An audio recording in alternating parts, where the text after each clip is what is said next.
Dozier, and to my immediate right, Councilmember Hillis.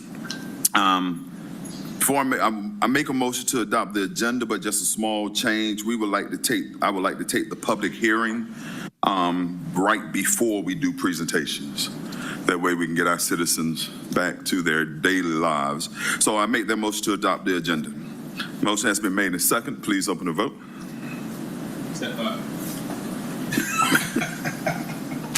The vote is closed. 4 yeas, 0 nays. The agenda has been adopted. Thank you. Make a motion to approve the minutes. The motion has been made and second. Please open the vote.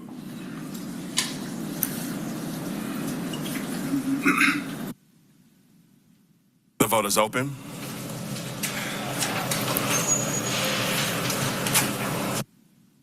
The vote is closed. 4 yeas, 0 nays. The minutes have been approved.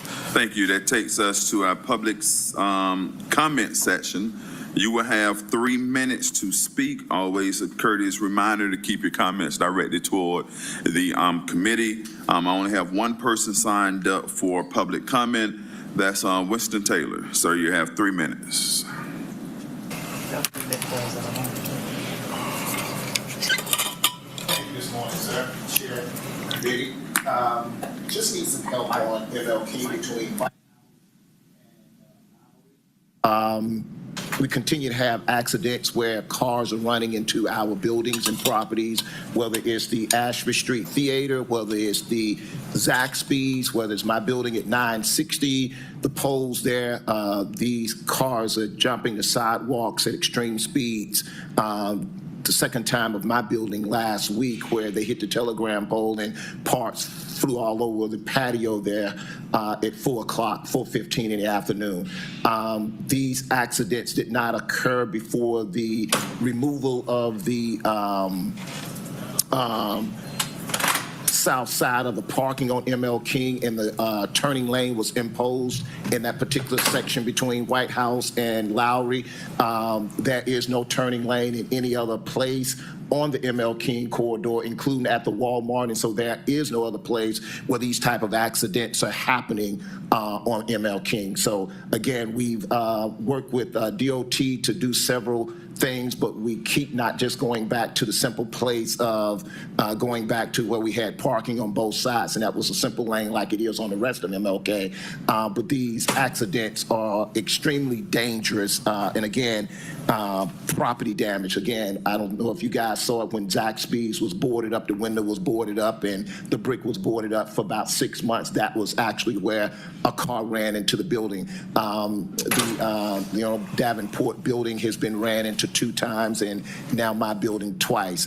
Again, please help us with this concern before somebody loses their lives. Thank you. Thank you, sir. That actually brings us to the end of our public comment section. That'll take us to, like I said, for approving the agenda, to our public hearing. Mr. Johnson. This takes us to Section G, public hearing items, item number 1, 250-1217. An ordinance by Councilmember Byron D. Amos as amended by Transportation Committee to rename Edward Street Northwest that runs between Andrew Street Northwest and Acreage Street Northwest to C.A. Wembley Senior Way Northwest to waive certain provisions of Section 138-8 of the City of Atlanta Code of Ordinances and for other purposes. And I believe we need a motion to enter public hearing. So yes, Mr. Chair. Motion to enter public hearing has been made in second. Please open the vote.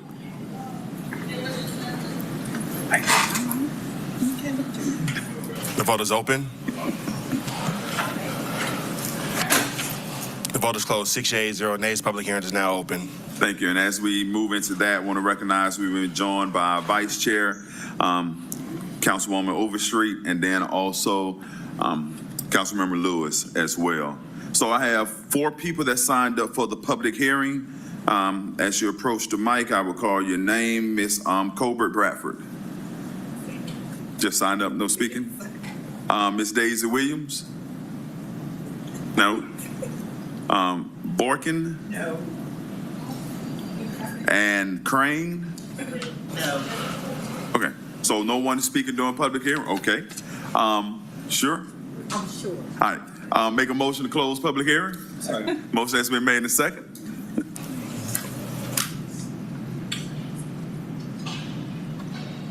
The vote is open.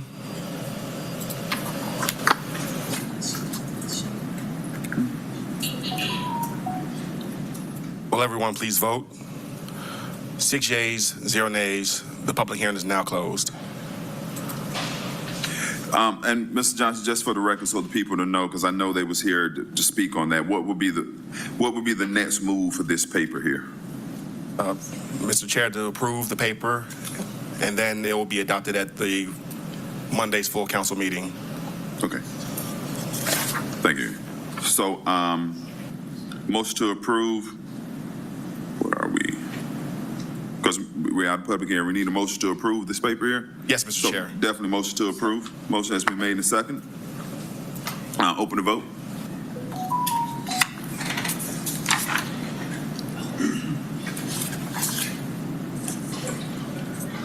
Vote is closed. 6 yeas, 0 nays. This item is favorable. As you. amended, excuse me. Thank you. That brings us back on track with the presentation. We have our quarterly presentation from our aviation department. It is the first one from our, well, I'm not going to call him my new GM because he's been here longer than a week, so our GM, Mr. Smith.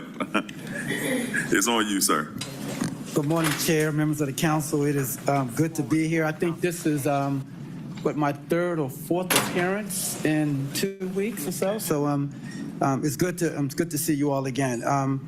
And I do want to acknowledge that I do have members of the ATL team here with me. So any tough questions you ask me, they will stand up and answer those questions, and I'll do my best to be as responsive as possible. Again, Chair, good morning. Good morning, members of the council. It is again a pleasure to be here. So I understand that that brevity is the rule of the day. I was advised earlier that I should not go longer than 15 minutes. So I will do the best I can to get through this presentation and to take any questions that you might have. So the content of this presentation is the first quarter of the calendar year 2025, which, as you know, predates my arrival. But before I get into that, however, I would like to share that after employee meetings, several stakeholder meetings, but particularly employee meetings and having in-depth discussions with them, I can't waste the opportunity to say publicly how impressed I am with the team. And I think the presentation will reflect some of the amazing work that they've been doing to date. Can you hear me? Testing? Testing, can you hear me now? All right, thank you. I'm not sure you wanted to hear what I said at first anyway, so. But there's a great deal of talent potential in the organization, and it's the intent of the team to capitalize on that amazing talent. In order to achieve this amazing potential, I'm in the process of completing an update to the airport's organizational structure, as you are well aware, during the budget hearings, and I will report out to this body as we make progress on that reorganization. I look forward to adding a few more superlatives to Hartsfield-Jackson, expanding on the description to include not only the busiest and most efficient airport in the world, but also make sure we are thought of as the most resilient and simply the best airport across the world. And the upcoming organizational structure will lay the foundation for that. So as you can see, we have a pretty long agenda, and I will try to get through this as quickly as possible. I will begin with our accomplishments over the past 3 months. So I'm sure you've heard by now that we're celebrating our 100th anniversary of the airport, as is Delta is celebrating their 100th anniversary, and it kicked off with a celebration with a canopy display New Year's Eve. We'll be celebrating all year into 2026. Atlanta's role as a major event host, the city is always made possible by the airport. We welcome Ohio State and Notre Dame and their fan bases and the international media in January for that well-viewed game. In March, we accomplished the most important task a commercial airport is required to do, and that is the successful completion of our FAA Part 139 inspection. We maintain our operating certificate, which is the basic document that enables us to operate as an airport, by passing that inspection. And so that is certainly relieving news to us. We've also started our Gateway to Growth inaugural cohort, a class designed to provide instruction for small and minority-owned businesses. This is actually the vision of Mayor Dixon, who inspired one of our employees to take the lead on this, and so we were able to celebrate the first graduation at the Rice Center a couple weeks ago, and so we're busily trying to develop the next generation concessionaires for ATL. And this is just a brief list of the accomplishments that we've experienced over the last quarter.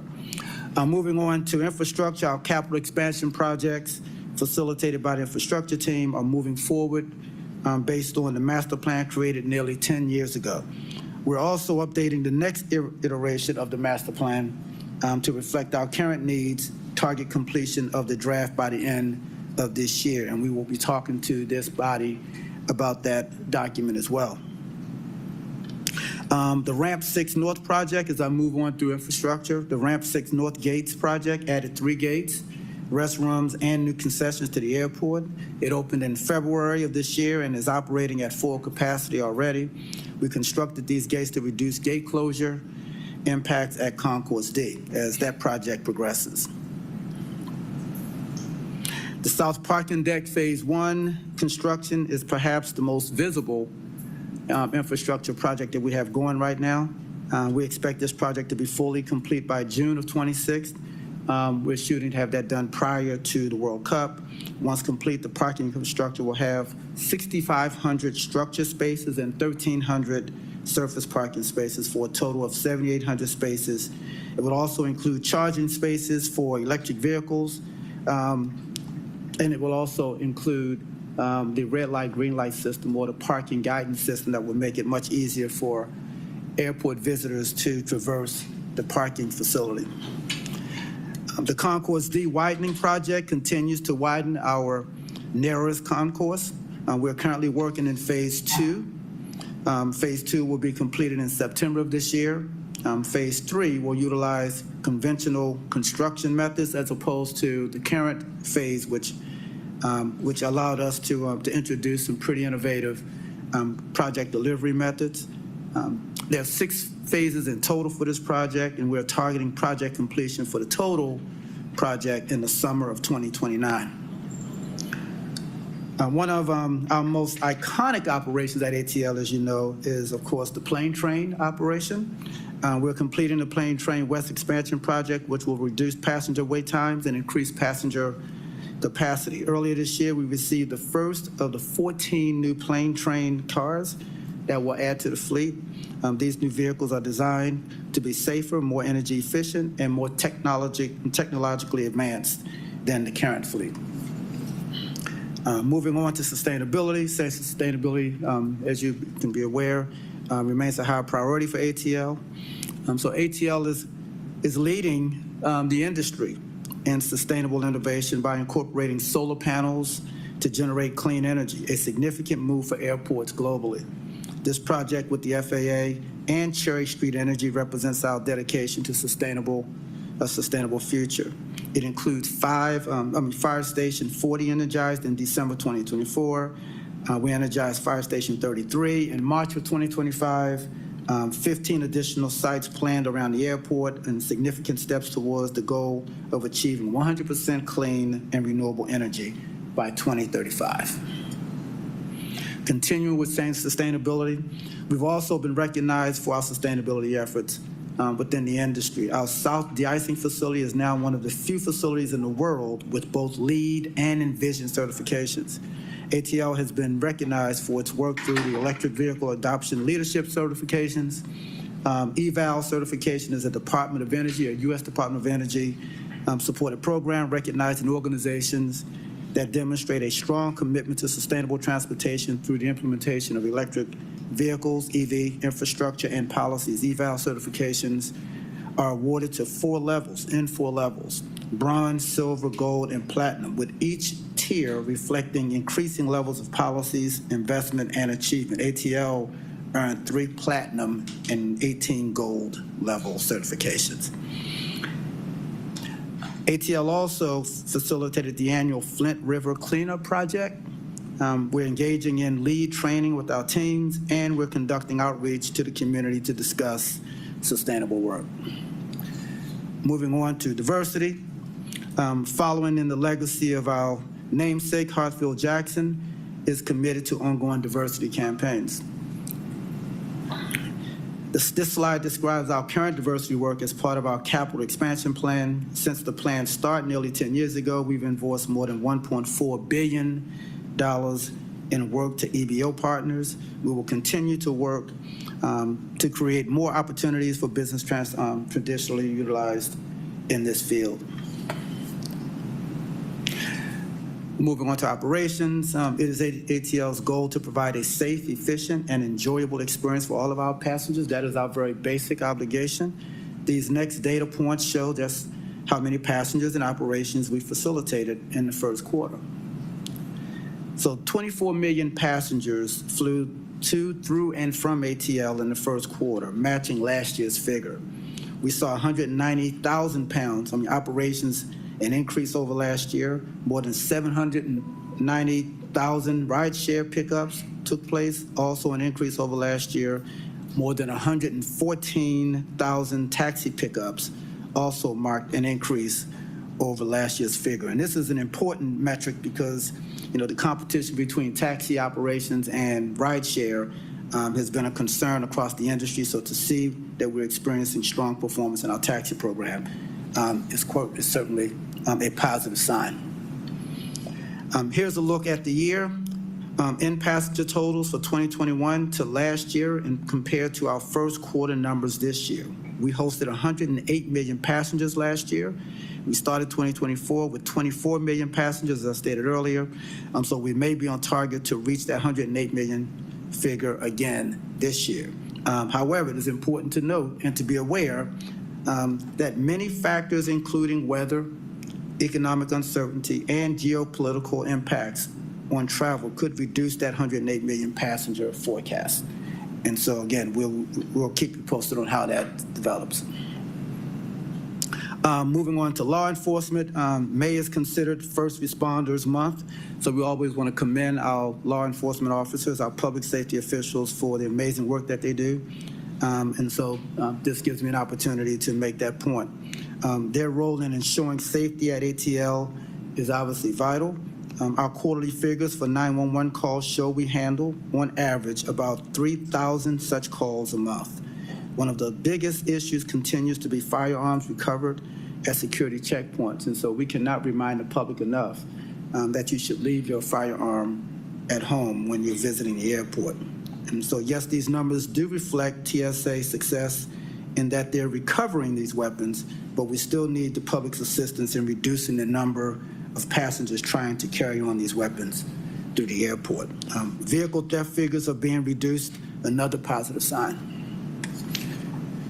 Moving on to customer experience, as I said at the start of this presentation, we want to make ATL the best airport in the world, and we begin by enhancing our customers' experience. So our customers' experience team works with Airports Council International, ACI, to gather data on the passenger journey. This is a survey instrument that measures 30-plus service quality areas. There are over 200 airports in the country and around the world that we can benchmark ourselves against. On a scale of 0 to 5, ATL received an overall satisfaction score of 3.86 for the quarter, a reduction from the same period last year. I will say what perhaps you're not saying. We can do better, and we will do better. We're using the data collected to determine where and how these improvements can take place. Continue with customer service. Some of those improvements may have already reflected by our peers. Hartsfield-Jackson is the only airport in North America to be inducted into the ACI Director General's Role of Excellence. We were named the best airport in North America by ACI, and we've achieved level 3 accreditation, recognizing our work in creating a positive and memorable journey for all passengers. I expect our overall scores will reflect these improvements in the months and years to come. Moving on to concessions, we're in the middle of a substantial refresh of our concessions program. Our goal, as always, is to enhance our non-aeronautical revenue by providing diverse and dynamic concessions offerings at ATL. We have nearly 400 concessions covering retail, service, vending, and food and beverage outlets. In order to provide opportunities for our passengers and business partners, ATL is in the midst of a substantial concessions refresh. The new options will create a sense of place for visitors and allow for increased concessions revenue across the enterprise. Continuing, we expect most of Phase 2 concessionaires to begin operating this summer. Phase 3 will begin in September, and Phase 3B will begin in October. So stay tuned. Our other commercial offerings include the rental car center, our parking operations, and our ground transportation partners. All have shown an increase in gross revenue over the same period last year. One of the City of Atlanta's most critical policy and operational commitments, as you know, is to advance full equal economic opportunity for all businesses engaging with the city. This includes the Hartsfield-Jackson Atlanta International Airport, concessions disadvantaged business enterprise program. For the period beginning October the 1st, 2023 through September the 30th, 2026, the city has established an overall ACDB goal of 34.72% for non-car rental concessions. Over the past 3 months, participation has remained steady at approximately 33%, representing over $57.4 million in ACDB revenue across 32 certified businesses. This, too, is an area where we will do better. The Office of Contract Compliance maintains a focused commitment to advancing the success of ACDB certified firms. Our team remains dedicated to ensuring meaningful participation as prime concessionaires and sub-concessionaires at Hartsfield-Jackson continue to engage in fostering access, equity, and long-term growth for diverse businesses. Pivoting to finance, ATL's financial position continues to remain strong, but we must be ever vigilant to protect this position.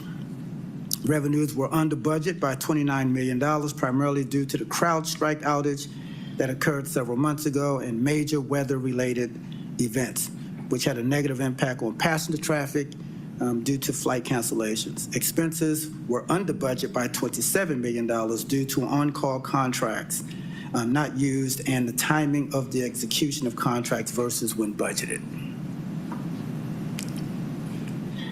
There is more than $1.1 billion, the equivalent of 979 days of cash on hand, which is healthy by any measure.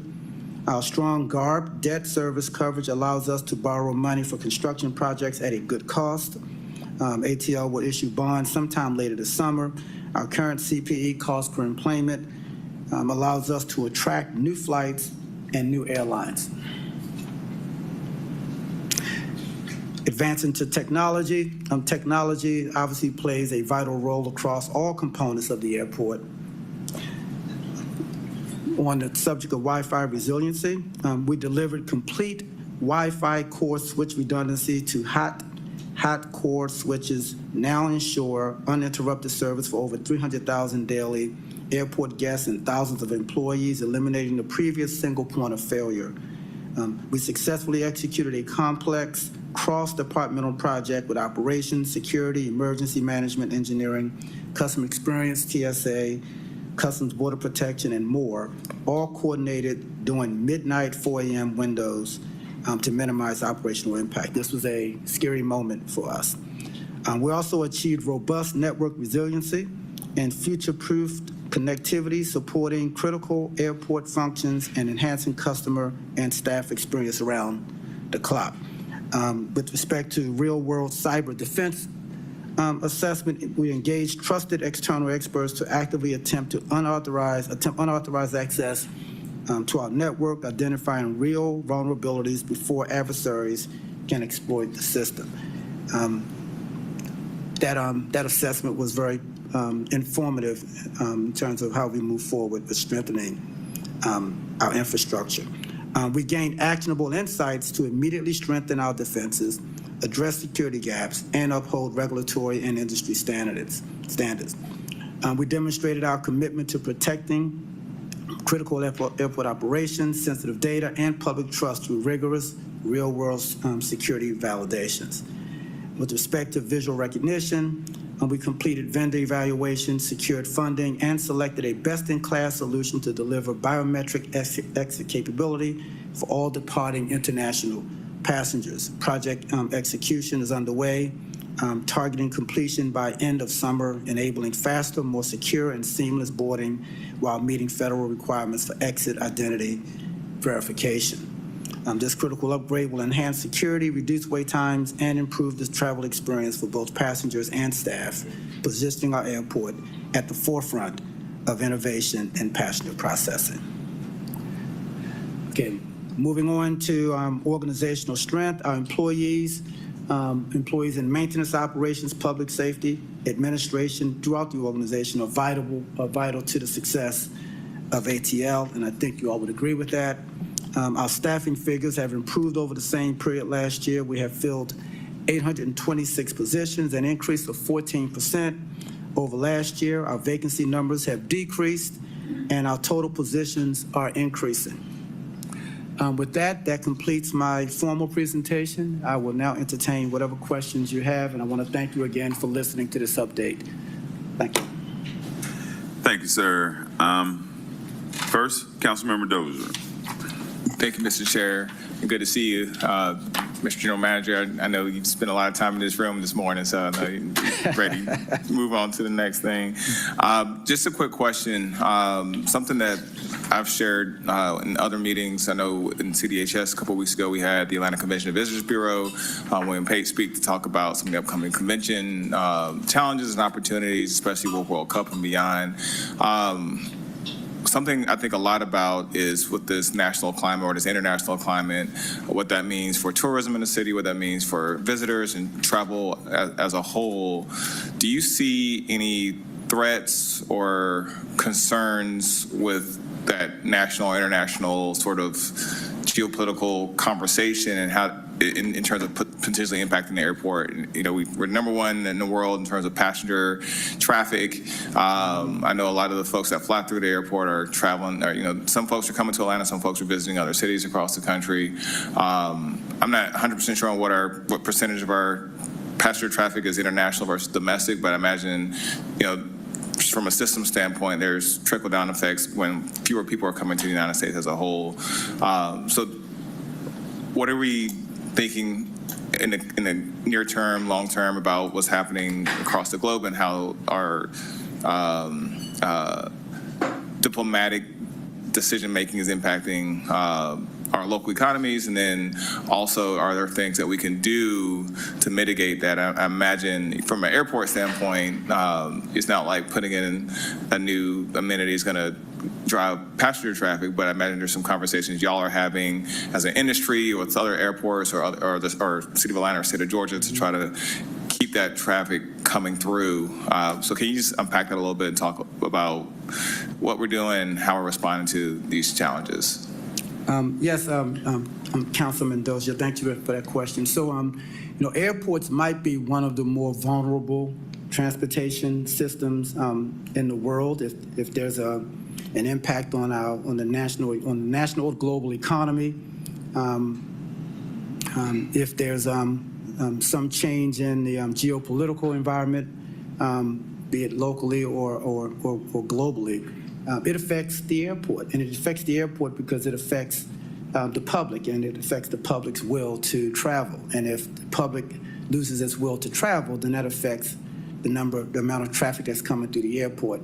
And so, you know, and we've had, unfortunately, we've had a number of tests over the last couple years, CloudStrike being one, for example. You know, we've waved through the recession, we've waved through COVID.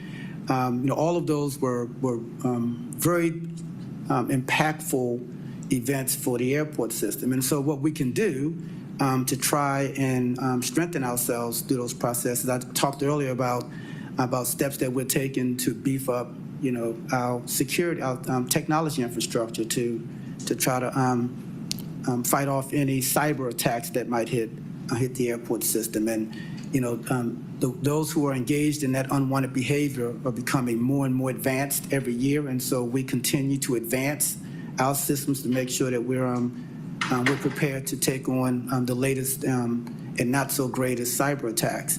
I talked earlier about our financial position. To have a healthy cash balance, for example, and to have a pretty healthy debt-to-equity ratio is also a very positive situation. So in the event that we lose revenue, we're still in a strong position to handle our debt obligations. And so there are many ways that airports can be impacted.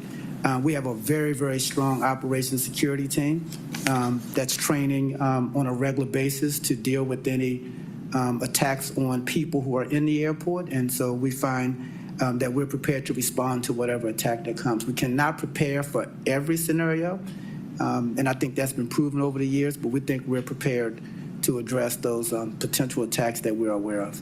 No, thank you. And not even just with the attacks, the cyber attacks or physical attacks, but I'm also concerned about the economic hit that we could be facing if we continue the trajectory that we're on, where we have fewer people wanting to come or visit, or if we go into another recession, which is looking likely, what that means for commerce and fewer people traveling to or through Atlanta, recognizing that the airport is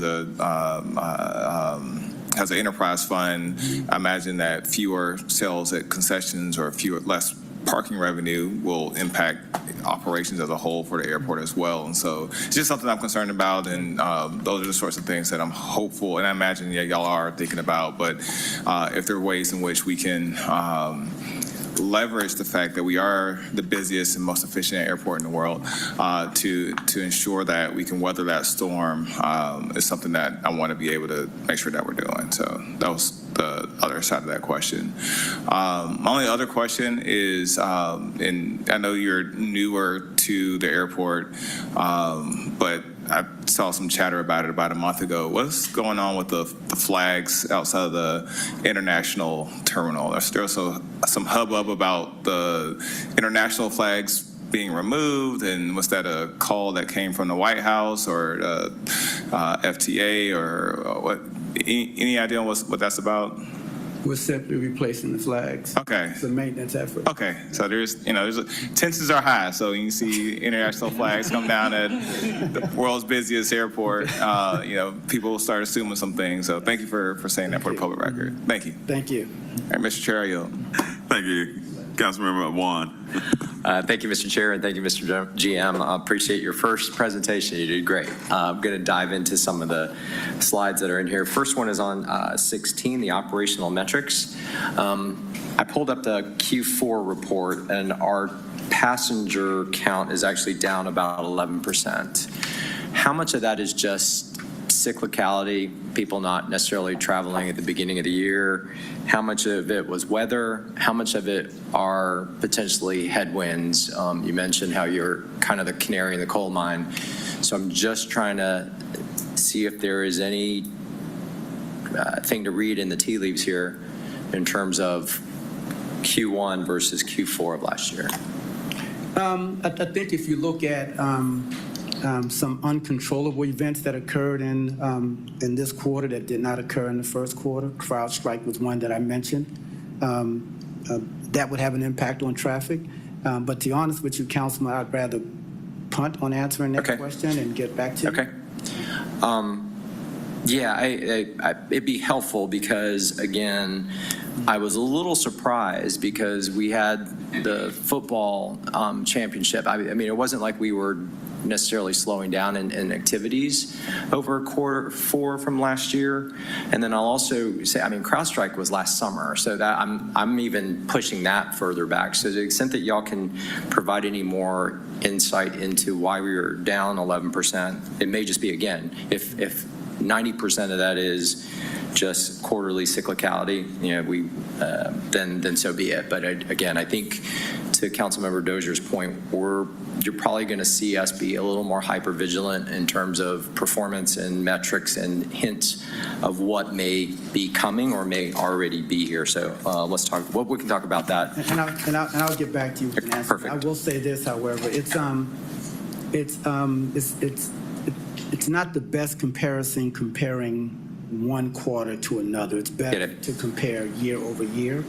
Perfect. Yeah. Again, you know more, and your team will have more data than what we see based on just kind of these two snapshots. So I look forward to that insight. Second one is on page 18, the law enforcement data. You mentioned that vehicle thefts were down when in fact they're actually up from last quarter. There was 43 in Q4, and now we're up to 53 in Q1. And I know that Councilmember Amos raised this issue during your budget presentation. So is there something there that we should kind of unpack a little bit, or, again, any insight you might provide into that? I believe the comparison is annual, is Okay. year to year, not quarter to quarter. Okay. Well, we only have one quarter for 2025, so I think I'll leave that one there. All right, let's talk about slide 20, customer experience. As we look through all the different categories, I think the one that jumps out is shopping and dining being the lowest. And so are you getting a sense of the specifics behind that perception? And what information are we taking from that lens into, you mentioned very next that we've got a number of procurements that are on deck for this year that could directly impact this particular score. So walk me through that process a little Well, bit. we have a number of closures that have been closed for some time, and that will reflect in a reduction in the revenues there. As we bring on these new packages, they will bring those closures to life, and I think you'll see an uptick in the revenues. Not revenue, I'm talking about the scores, the satisfaction scores. And the scores as well. So when the public is walking through the terminal and they see vacated spaces, that impacts their perception of the airport. And so as we bring on these new packages, we're not only just trying to bring on new concepts, we're trying to upgrade the types of concepts that we're bringing into the airport, and that should improve the customer scores. So closures is one, and then you're saying curation is another. Yes. Okay. All right. So again, looking forward to as these concession procurements come online and get decided that hopefully we'll see a bump in that as well. Okay. Last question I have is on page 25, the financial strength. Your team has probably warned you that I usually dive into these numbers. So the variance in Q4 as of December was $14 million, and now we kind of doubled that deficit, or variance, I should say. It's not deficit, it's a variance in first quarter of this year. Is that, well, what does that do to? Because I would imagine our budgeting process, if Q1 is cyclically lower, traditionally, we would have factored that into our budget. So I just, that's an alarm bell for me that we would actually, from one quarter to another, double the variance against budget. So on that one, I'm not even going to attempt to answer that question. CFO here. I see you jump up. Good morning. Good morning. Brian Minifield, Deputy General Manager, CFO, Department of Aviation. So a couple of things, and I talked about this a little bit last week at the budget presentation. The parking rate increase will have a positive impact that started on May 1st. So are we a little bit concerned about the growing deficit? Maybe a little bit, but those are known items. The other thing to keep in mind, too, is in the first part of the quarter, in January, we had the two big weather events would also have big impacts both on your parking revenues, concession revenues, and other revenue sources that are driven by passengers.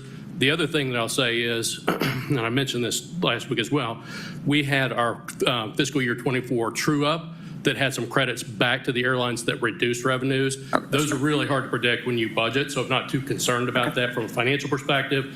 And we project that we'll have a pretty strong fourth fiscal quarter. That's very helpful. That's exactly the explanation I was looking for.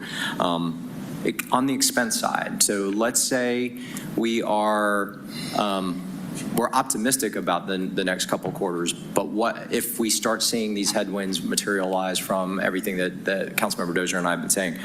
What are the short-term breaks that we can apply and would apply to address that, to compensate for that? And what are the more medium and long-term breaks that we could anticipate seeing in case the headwinds grow stronger? Yeah, I mean, not to get into the realm of scaring anybody, but, you know, when we went through the COVID is a good example, right? We were able to pull back very immediately and quickly on a number of our contracts that we have where we were not providing services, like a parking contract, like many other things where we had a reduction in travelers. What we're not seeing right now is a reduction in travelers. So I think we're just seeing a kind of a very short-term blip, but there's a number of different opportunities for us to pull back if we need to. We've already proven that through COVID. We did some major pullback. And we didn't even have to pull back during COVID on personnel, really. So, but there are a number of options there. So if I'm interpreting what you're saying, there are a number of operations that are actually passenger variable, so that, okay, perfect. Okay, that's exactly, that makes me feel a little better. Well, a lot better, not just a little bit. No, again, I think understandably, these are the kind of questions that we're going to start asking from our side as we enter deeper into this period of uncertainty. It's just good to know y'all are a top-notch operation and are always on top of things. It's just good to know that you stand ready and you've got the levers, to pull if we need to. So, Mr. Chair, that concludes my questions. Thank you. Thank you, sir. Councilmember Lewis. Thank you, Mr. Chair. And thank you, First of all, I want to say thank you for the presentation today. I think this is our first presentation hearing from you, Mr. Smith, so thank you for what you've done. The questions I have are alarming to me because they're around law enforcement data, and just sticking to what my colleague to my right, Councilmember Wan, said, the vehicle thefts, to see it go from 19 in January, 17 in February, 17 in March, but then this quarter be 303. That's a larger number. That means that can you talk about that number a little bit to me? Because what I see is 53 in the first quarter, and I want to make sure I'm not confused, the extra almost 250 in this quarter? Yes. So I can obviously give you a better response after the hearing. I can provide you a better written response. I got some suggestions. So I just want to make sure is that 250 number real? Yes, it is. All right, so I don't feel good about it. I feel good about us trying to fix it. In District 12, and for the past 2 years, I've been yelling loud about the dogs that we have. And so I have 0 car break-ins in District 12 at 445 Cleveland Avenue Apartments, which was one of my roughest apartments. I have the golf course, Browns Mill Golf Course. The car break-ins at Brown Mill Golf Course have been eliminated. And it was because of the rumor of the dog at first. We had rumored that we had a dog for 60 days and we had 0 car break-ins. We actually got the dog. Now it's even better. We have 2 of them. An apartment complex spent less than $15,000 for these. The Atlanta airport is an engine. It's time for us to try something new. The spaghetti that we're throwing on the wall right now will put more police officers, because APD came and told us, similar to Councilmember Wan even asking, why is this still up? They came and told us these numbers were down. And so to go 19, 17, 17, then 250, that means that the criminal aspect has figured out how to get around the police again. And so it's working on the south side. So I want you to look into the dogs, the electronic dogs. They have them at Atlanta Tech Bridge. If there's any kind of way we can run a pilot program, get 2 of them. Get 2. Because what we're doing right now, and I know you just came over here, but I don't think that we've had a general manager who was not interim in a while. So I think that you can make decisions, and this is something we can try. It's just throwing some more spaghetti on the wall to see if we can reduce this. And so that was my suggestion, but any thoughts on that? Well, Councilman, we'll certainly take that under advisement. The team and I will look into it and see the viability of that suggestion. Thank you. And I wrote a few notes around it just to make sure. So APD said that car break-ins and car thefts at the airport dropped. 250 this quarter proves that's the opposite. And what they were doing was putting more police officers at the airport. And right now we're asking APD how many police officers they have in each zone, because I've been told that some zones have a lesser number of police officers and a less number of police cars. And so if we're shifting people to the airport and that number just rose by 250, that's not working. And I want us to look at other options. So once again, thank you for being innovative. Thank you for being open to that. It's something I've been yelling for 2 years once again. And so I'm hopeful that $20,000, that's what we're talking about, $20,000 line item in your budget to see if this security option may work. So thank you again, Mr. Chair, for allowing me this time. But Mr. Smith, once again, $20,000 for a robotic dog that I think may make it safer for us. Thank you, Councilman. Thanks, sir. Our Vice Chair. Thank you. Couldn't let you do your first presentation and me not say a word. So thank you for your presentation. Thank you. And I literally only pulled out one slide, and it was the same one that Councilmember Juan spoke about, and it's our customer experience. And truly, I probably pull this slide out every single time because I love to travel for my entire adult life. And I really thought we were getting a handle on this and that we had really great ideas of how to go into the future with improving our overall customer experience. And I'm really shocked that we're down. The numbers went in the opposite direction of what we had talked about last quarter and the quarter before that. So can we just talk a little bit more about what we're doing to rectify this? Yes. So I do want to add some context to the customer service numbers. We are recognized as the best performing airport in the country by ACI in our size I class. saw the accolades. So there are some things that have been done well. However, as you're noting, there's enormous opportunity to do better. Opportunity, yes. Exactly. Exactly. So we are looking at bringing on additional support to contracts to provide the support on the curbside, for example. That is an area where crowds continue to grow and we can improve our customer experience there. We talked earlier about our concessions program as we bring on new concepts, upgraded concepts that will too enhance the customer's experience. We're working closely with TSA to see if we can improve wait times in the security checkpoint lines. That's a source of customer dissatisfaction. And as we roll out the Concourse D expansion project, it will introduce, for example, the new restroom concept, a version of our new restroom concept. That's a source of customer satisfaction or dissatisfaction. And so, we recognize the areas that we are falling short, those opportunities to improve, and we're targeting those areas through our capital program and through other contracts to beef up how we respond to the customer. It starts, however, with a real consistent focus on customer experience. You may have heard me say before, we often talk about being the busiest airport in the world, and we are, but we're not great because we're the busiest airport in the world, right?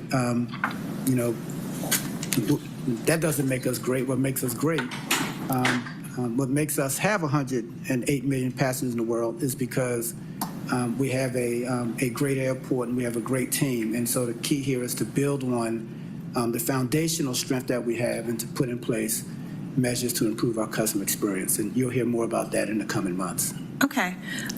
Well, I wouldn't mind being a part of those conversations. Okay. Yeah, I do have ideas also. I would love to be part of that team or whenever we're talking about, because cleanliness, and I agree with you that, as a customer is walking through the airport and if they see any closed or not built out areas, that does affect the way they feel about what they see. And, they may not be as happy about their experience. So there are a few things that we can work on. And I know that we have opportunity. I enjoy going to our airport, to be honest. So I don't like that we are in the threes with anything.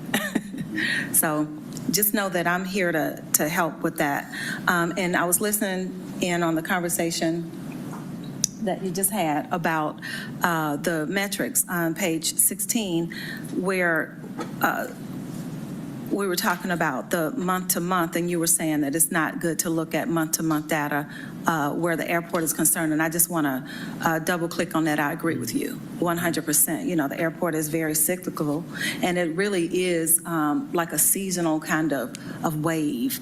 And also, these days, there's a lot of uncertainty that's outside of the airport, just in general.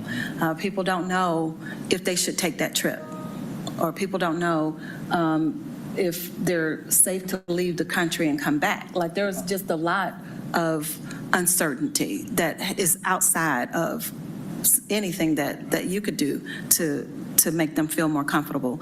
And, you know, prices are different in different ways. And so people are changing some of their ideas of what a summer vacation may look like. So we'll just have to look at these numbers compared to last year's numbers and next year's numbers to see, you know, what those differences are instead of last month and a month before that. So I agree with you with that. Thank you. But yeah, I just, you know, want to make sure that we are receiving even more accolades. That's the problem with being on top. You know, they want to know how high can you go. And I just always want our customer experience to be top of line. So here to help with that. Thank you very much. Thank you. Take that into advisement. Thank you. Couple, not really questions, comments.